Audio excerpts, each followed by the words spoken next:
It is the glory of God to conceal a matter. To search it out is the glory of kings. This is the Message to Kings podcast.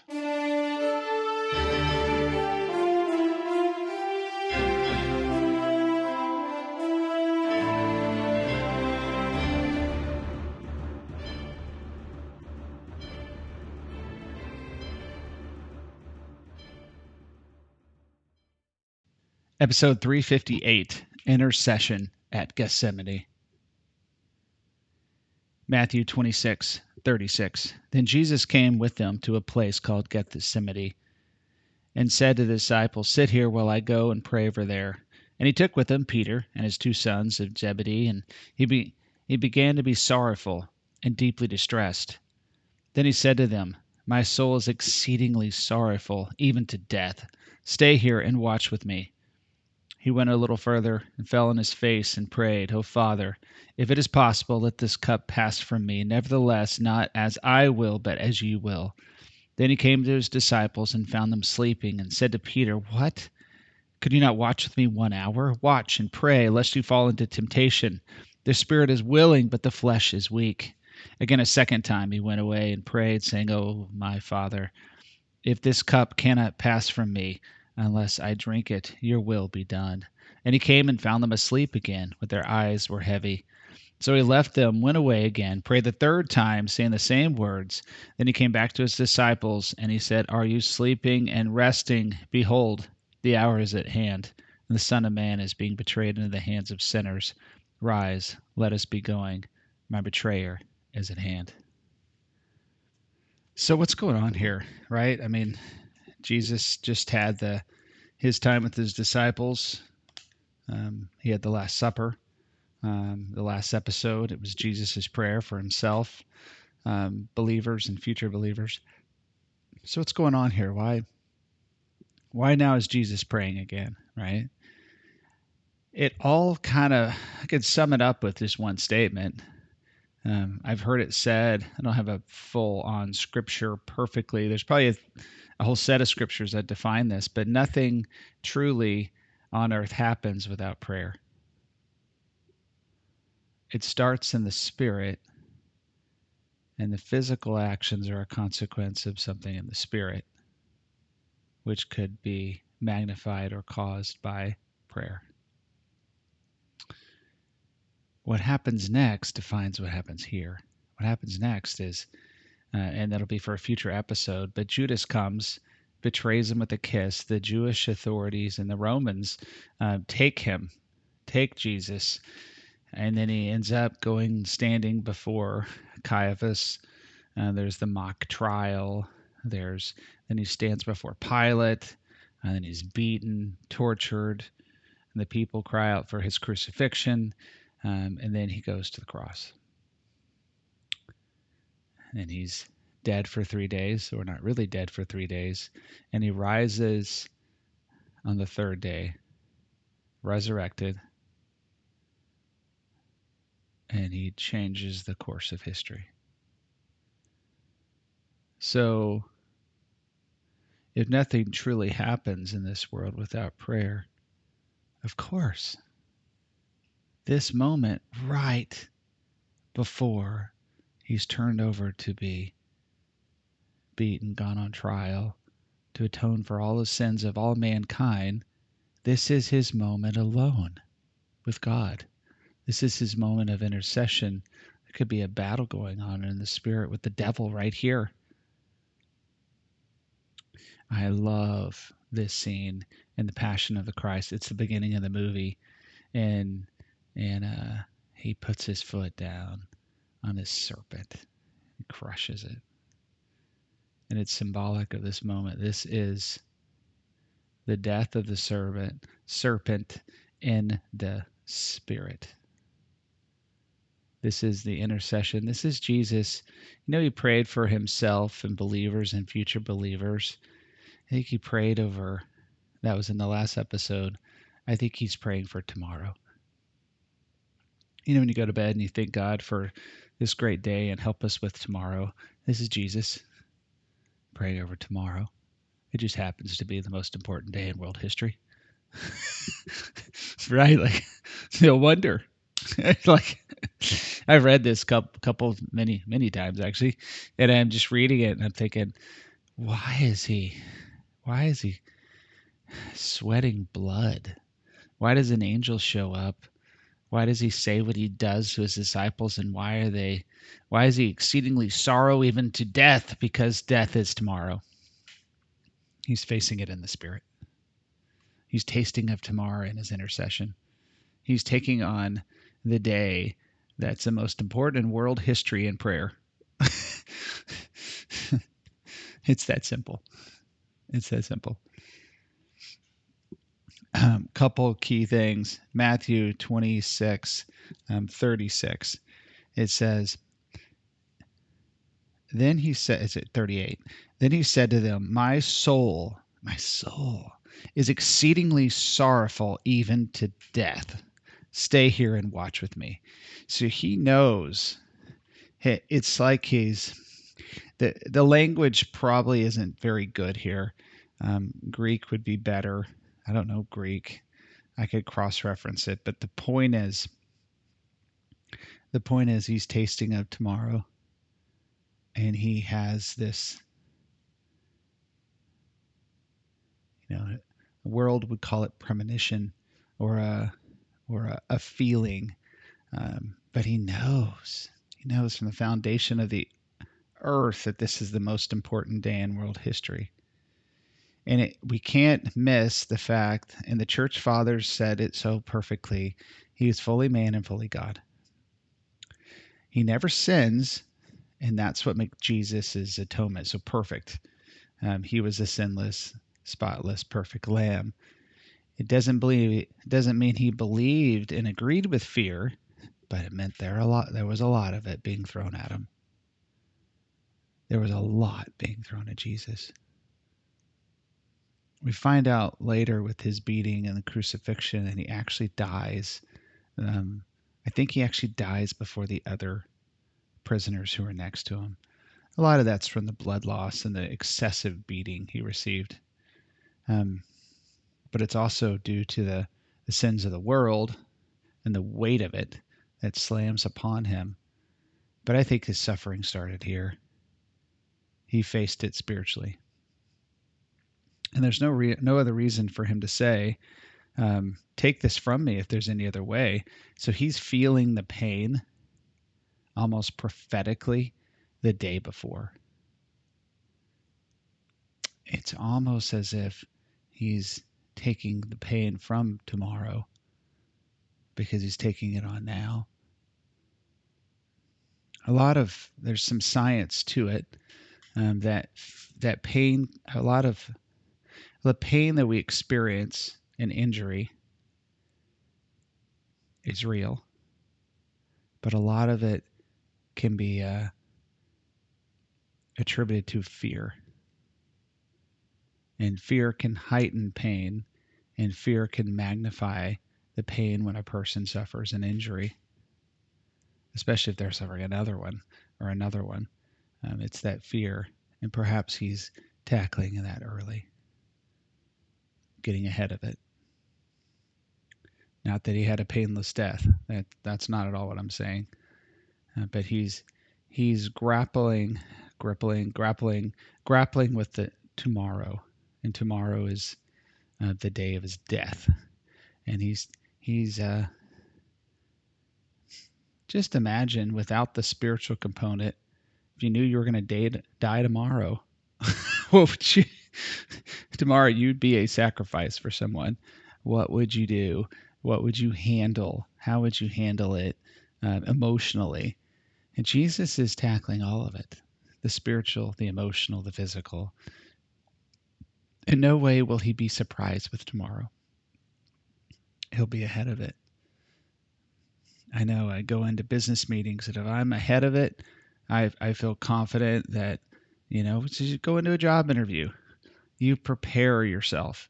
You prepare yourself for all those standard questions, and then you prepare yourself for the non-standard questions, and then you have your key statements you want to add, and you try to figure out when you want to add those statements, and you're all ready, right? You're all prayed up and you're ready to go. There's a matter of preparation that we do in things, and it helps us. Magnify that times a million. And Jesus is going after tomorrow. And it overwhelms his physical body. Not in any kind of sinful point of him agreeing with fear or anything. It's just he's still human. And this must have been God's will for him to have this moment where he goes after it spiritually in prayer with his Father, kills that snake in the garden, because it says, and Luke's got a little extra it adds. Luke 22:43.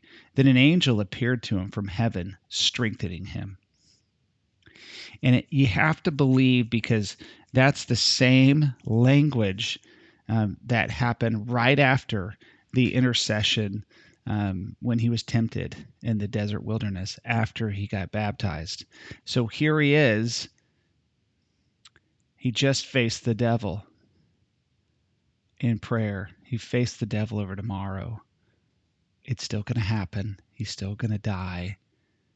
And he feels and experiences and taste of the next day.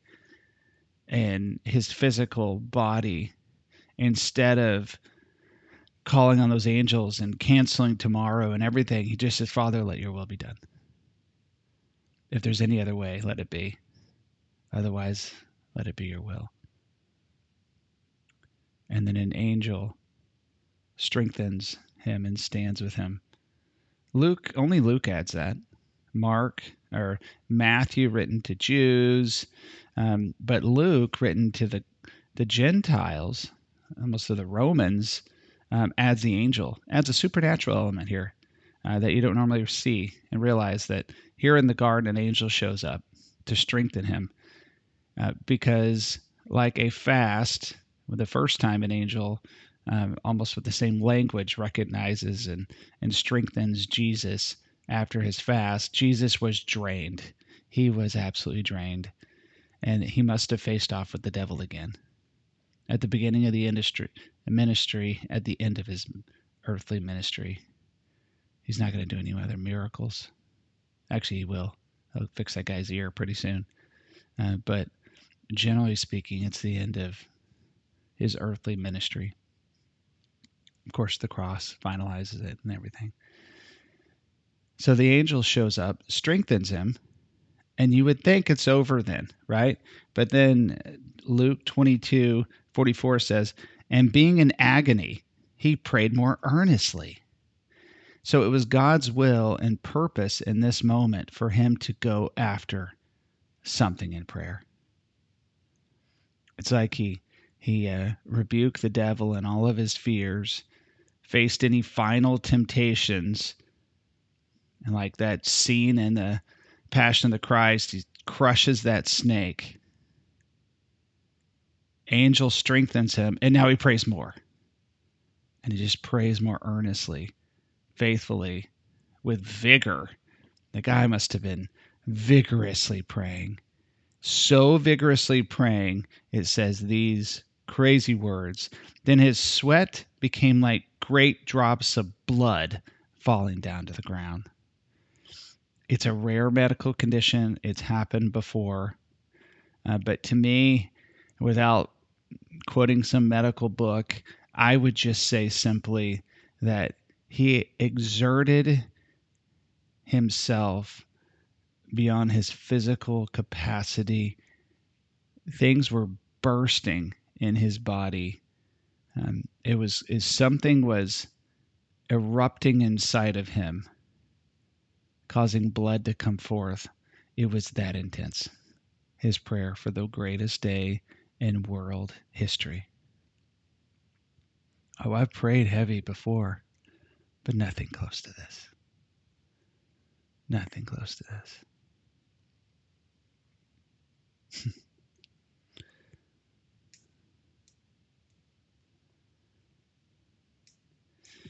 Can't forget the disciples Peter, James, and John, they fell asleep 3 times. Peter will deny Jesus 3 times. Jesus will ask Peter, "Do you love me?" 3 times. So there's a significant pattern here. I think of Pilgrim's Progress. There's a certain scene where there's some valley where they all fall. They try not to fall asleep. You know, it's interesting how the Jesus is facing the devil and praying over tomorrow, and they fall asleep. Yeah, I mean, there must have been a heavy fog of some. It said their eyes were heavy. There must be maybe even a spiritual tiredness was upon them, and they couldn't resist it. It was also probably that prearranged time period was already upon them, where Jesus told Peter, "The devil's asked to sift you like wheat, and I pray that you wouldn't fall." So there's a timeline here where all the disciples run, except for John, and perhaps John does run but comes back. So they don't lose faith, but there is a season where during this next so many days, they get consumed by fear, put it like that, and they run because they don't want to face Jesus's same death that he's going to receive. So simply put, prayer precedes the physical actions. And being the great intercessor, why would there not be a moment like this before the cross where Jesus himself, all alone, no help, at least in the natural, for him, he also modeled something for us.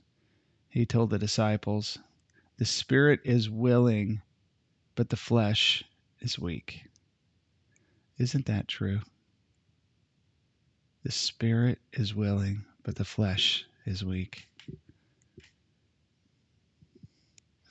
It's the true measure of faith, or let's see, it's the product of faith or the pressing of faith. The word Gethsemane actually means olive press. And that's how olive oil is made. The olives are taken out, and they are pressed with extreme force to produce the oil. That's how diamonds are made. That's how precious stones are made. That's how olive oil is made. Extreme force and pressure. Jesus is pressing in this moment. Some suggest this is where the victory really began, on the cross. Some suggest this is where it actually happened the night before. It's a picture of intercession. I kind of like the picture from the story of Daniel when he tells his 3 buddies, "Stay here and pray while I go upstairs and pray myself to find out what this dream means and the interpretation." Well, interesting enough, Daniel's the one who falls asleep, and then he has vision in his sleep. But there's a picture there of 3 praying for the one, though the disciples fall asleep here. Kind of opposite happens. It's a picture of friendship and inner circles, praying for each other. It's a picture of intercession. It's a revelation that, that we have to cover tomorrow. There's also a revelation of the spiritual leader in a group of people. Theirs is to go after those things for everyone, while the other 3 are to cover and to pray there, not to fall asleep, of course. So it's a true picture of intercession, but it's taking that mountain before you even start the climb. And that's really what Jesus is doing here. Though fully God and fully man, he had to face the devil and himself, any temptation, any fears, and to go after tomorrow.